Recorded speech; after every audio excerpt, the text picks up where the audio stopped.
Boa tarde, Elivaldo. Olá, Joelson. Mais uma vez, boa tarde e boa tarde para você que nos acompanha. Daqui a pouco, Elivaldo Barbosa vai trazer informações para nós sobre PSDB, presidente do partido, daqui a pouco conosco aqui. Importante.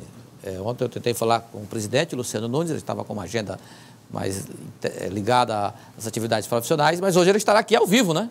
Ao vivo, para falar a respeito da movimentação política e do nome de Kleber Montezuma, que vai para a disputa para a Prefeitura de Teresina. Elivaldo Barbosa, vamos antes a Brasília, porque lá em Brasília muitas discussões em torno do vetos do presidente. Aqui está Délio Rocha, direto da capital federal, ao lado do senador Marcelo Castro, para trazer informações para nós, direto de Brasília. Boa tarde, Délio.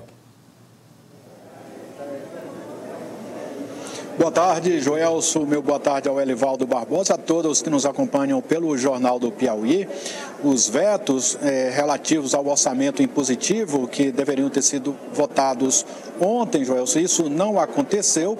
Hoje houve discussões aí entre governistas e lideranças do Congresso para tentar se chegar a um acordo, mas essa votação deve ficar só para a próxima semana, com o governo cedendo e também lideranças aqui no Congresso cedendo para se chegar a um acordo. E quem vai dar mais detalhes sobre essa questão é o senador Marcelo Castro. Senador, boa tarde. O que prevê aí esse acordo? Boa tarde, Délio. Boa tarde, Elivaldo, Joelson. Boa tarde a todos. O que é que ocorre? O orçamento no Brasil sempre foi um orçamento autorizativo. O Executivo manda a proposta de orçamento aqui para o Congresso aprova, o governo sanciona e publica. É uma lei, mas é uma lei que pode ser cumprida e pode também não ser cumprida, porque ela era apenas autorizativa. Então o governo, se quisesse, estava autorizado a construir uma estrada, a construir uma ponte, a construir um hospital. Se não quisesse, não executaria, não construiria. E aquele dinheiro daquele órgão, daquela proposta que ele fez, que não foi executado, ele poderia colocar em outro lugar. Isso vem mudando ao longo do tempo. Primeiro, os deputados, os senadores votaram uma emenda, à Constituição, que permitiu que as emendas individuais dos parlamentares fossem impositivas, ou seja, aquelas emendas dos parlamentares o governo estaria obrigado a executar. Depois fizemos isso com as emendas de bancada. E, por último, veio a emenda de relator, do relator geral, que ficou também com caráter impositivo. E aí criou esse conflito. É certo, é errado, tá bom, tá demais, devia ser menos, devia ser mais. E houve um entendimento das lideranças do Legislativo, o Congresso todo, com o Executivo. Por que isso? Porque isso é uma coisa nova que está acontecendo no Brasil. O orçamento do Brasil nunca foi impositivo. Então, é natural que a gente está aprendendo a caminhar nesse sentido. Como é que eu prevejo que no futuro, como vai ser? Vai ser igual é hoje nos países mais de democracias mais antigas, mais consolidadas, como nos Estados Unidos e no resto do mundo. O orçamento é sempre impositivo. Ou seja, se o governo apresenta uma proposta para o Congresso para construir uma ponte que custa, suponhamos, 50 milhões de reais, e o Congresso autoriza esse dinheiro, o governo está obrigado a executar. E não ele tem a faculdade de executar ou não. Então, está tudo esclarecido, eu acho que não vai ter nenhum transtorno.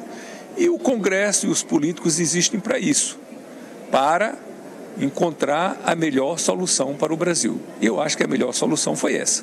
Era para ter sido, quer dizer, se pensou em votar ontem, mas ficou muito em cima da hora. Então, nós resolvemos deixar para a próxima semana.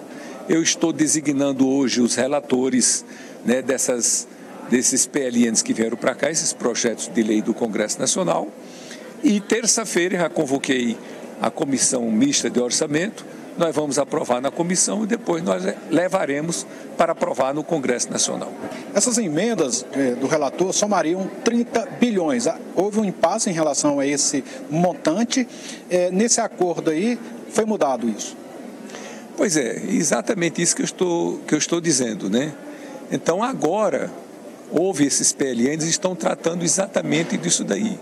Então, esses PLN vão ter emendas, eu estou designando hoje os relatores, abri o prazo de emendas até sexta-feira, os deputados, os senadores irão apresentar emendas.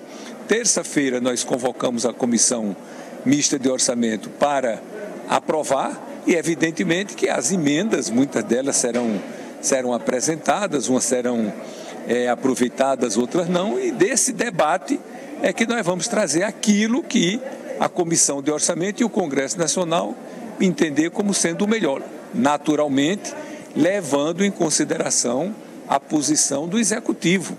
Afinal, nós estamos num regime presidencialista, que o presidente foi eleito legitimamente pelo povo e a sua opinião é relevante.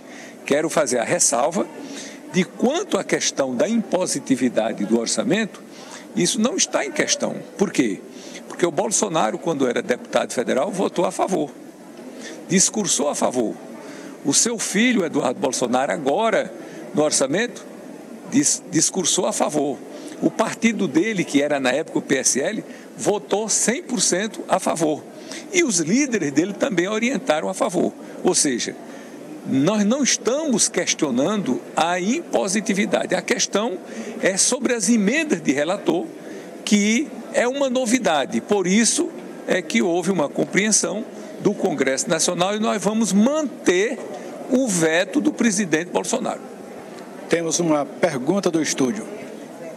Elivaldo Barbosa. Mas chamou atenção. Você ficou... Chamou minha atenção, claro. Você quer reforçar, não? Manter o veto do presidente Bolsonaro. E tem maioria, será, deputado ou senador Marcelo? Tem maioria na Câmara, ninguém tem dúvida. Mas no Senado há dúvidas de que esse veto possa ser mantido.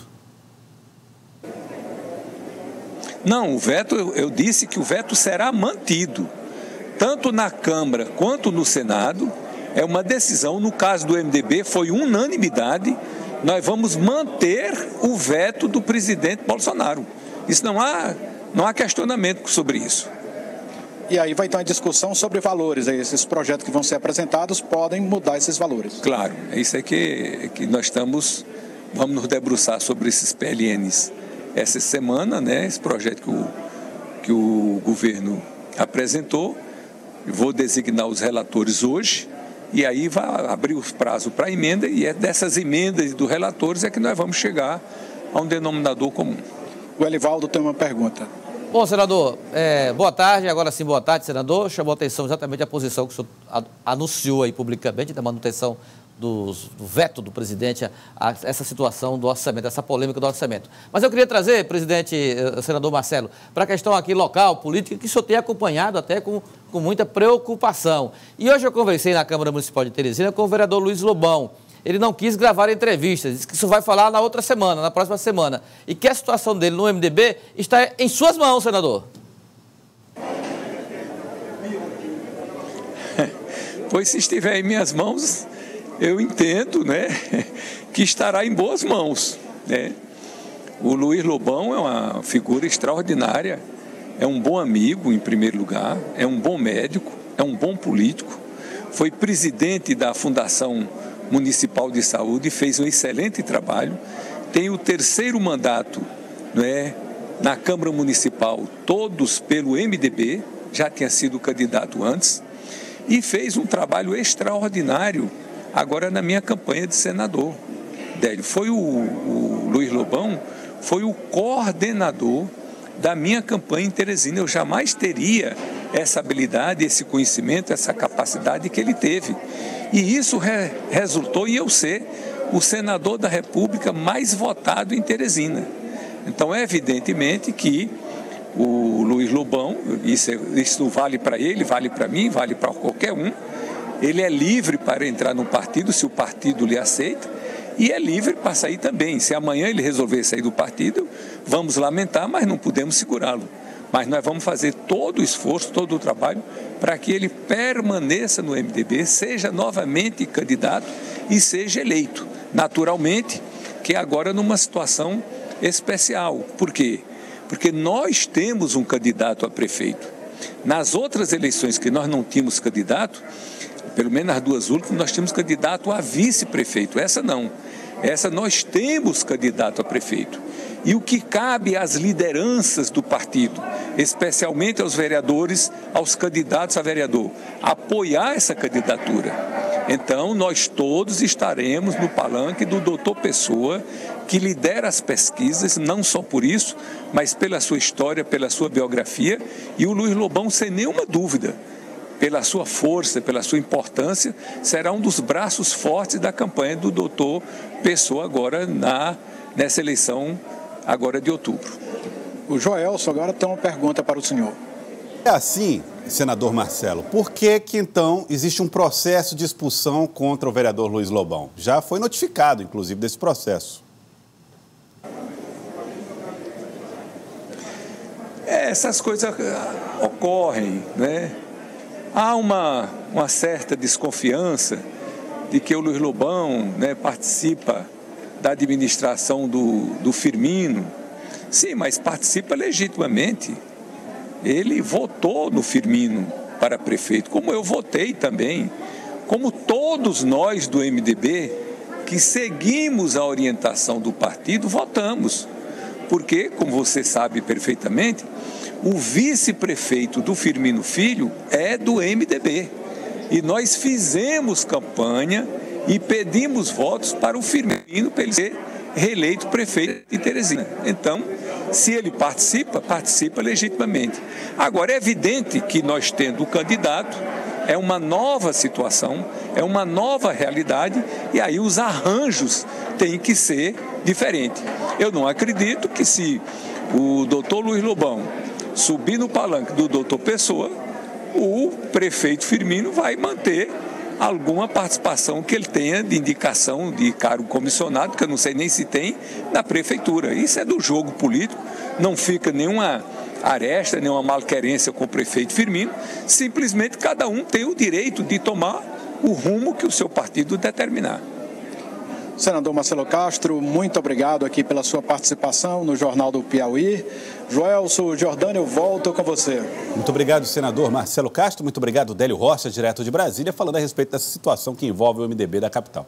Bom, pela fala e pelo tom do senador Marcelo Castro, percebe-se que ele vai conduzir isso, né, com muita polidez e tentando politicamente corrigir. Uma saída política. Uma saída política, né, Elivaldo? Menos traumática possível, né? É verdade. Redução de danos. Correto.